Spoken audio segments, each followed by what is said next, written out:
آدمی کی ذات کے شر کے دو طریقے ہوتے ہیں۔ ایک طریقہ تو یہ ہے، یعنی ایک صورت تو یہ ہے کہ آپ کی ذات کا شر کسی ایک انسان تک پہنچتا ہے، تو کل ایک انسان آپ کے گلے پر سوار ہوگا۔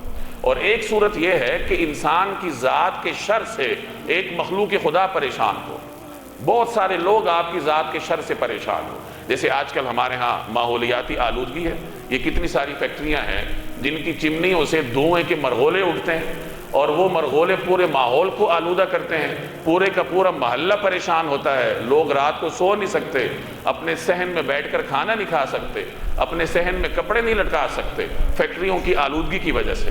اب یہ ایک عمومی شر ہے جو اس فیکٹری کا مالک اپنی ذات سے پوری مخلوق کو پہنچا رہا ہے۔ اب مجھے بتائیے کہ وہ فیکٹری کا مالک اگر حج بھی کر لے، ہر سال حج پہ جائے، ہر مہینے عمرے پہ جائے، سجدے کر کر کے اللہ کی بارگاہ میں اپنے ماتھے پر بل ڈال دے، لیکن جو اتنی ساری مخلوق خدا کو اس نے پریشان کر رکھا ہے، اب کل کو یہ ساری مخلوق خدا جب اس کے سر پر سوار ہوگی قیامت والے دن، تو اس کی یہ نمازیں اسے بچا لیں گی، اس کے یہ حج، اس کے یہ روزے یا اس کے یہ نوافل اللہ کے غضب سے اس کو بچا لیں گے۔ تو ہمیں غور کرنا چاہیے کہ کہیں ایسا تو نہیں کہ ہم ایک طرف عبادات کرتے ہیں، نیکیاں کمانے کی کوشش کرتے ہیں، اور دوسری طرف ہماری ذات کے شر سے مخلوق خدا پریشان ہے، اور یہی مخلوق خدا کل ہماری گردن پر سوار ہوگی قیامت والے دن۔ تو خلاصہ یہ نکلا کہ بہترین انسان بننے کے لیے ضروری ہے کہ آپ کی ذات کا نفع دوسروں کو پہنچے، چاہے آپ اپنی توانائیوں کے ذریعے دوسروں کو نفع پہنچائیں، کسی کو سڑک پار کروا دی،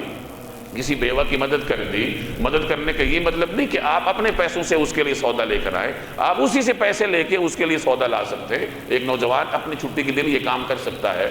دوسروں کو مسکرا کر ملنا، یہ بھی اپنی ذات کا نفع دوسروں تک پہنچانے کی ایک صورت ہے۔